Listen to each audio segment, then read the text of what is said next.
Welcome back. I'm First Alert meteorologist Jack Van Meter. The current state of our radar is actually most folks are going to be dry, but we are still tracking some lingering thunderstorms in the eastern portion of Michiana. This is up here in St. Joe County, Michigan. We can see Sturgis being impacted by some strong thunderstorms. Mendon also dealing with some stronger downbursts and whatnot. But as we can see, that dark maroon coloration is showing that there might be some smaller sized hail in there, right around a ½ inch or smaller, that's falling out of this storm. But this will quickly move out of Michiana and then start to dissipate as it moves into a very unfavorable environment, i.e. a cooler environment, because storms have already been fired up there earlier today. But let's go ahead and talk about the wind today. That was something that played a huge factor earlier this evening, right around 7:30 and 8 o'clock. That's when that dust storm came through Michiana, and with it brought some pretty gusty winds, and all of these wind gusts have been taken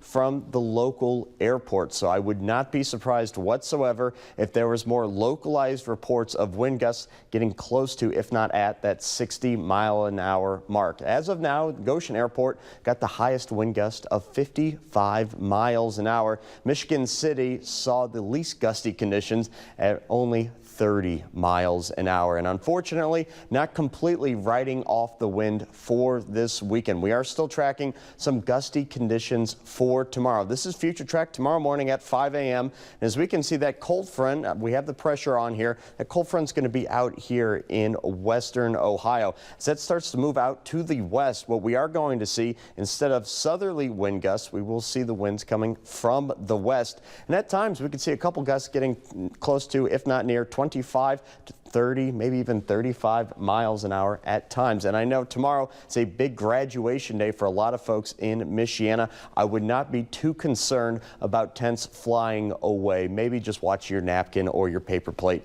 when you're sitting outside. Let's go ahead and track out your Saturday forecast. We'll get rid of the thunderstorms within the next hour, hour and a half. And then we're just going to be dealing with pretty cloudy conditions through much of the weekend. And tomorrow, 57 degrees by 11 o'clock in the morning, and only going to be warming up into the middle 60s as our high temperature. Speaking of those graduation parties, here's your forecast for both days. Like I said, a very pleasant and a cooler weekend forecast than we've seen in days of past. Tomorrow morning, 56 degrees, only warming up to 66 degrees. Again, just watching for those gusty conditions later on in the morning and afternoon time. And then for Sunday, 49 degrees in the morning and even cooler, only warming up to right around 65 degrees. In a little bit, we'll take a final look at that 10-day forecast. But if I'm not mistaken, we're going to talk sports before.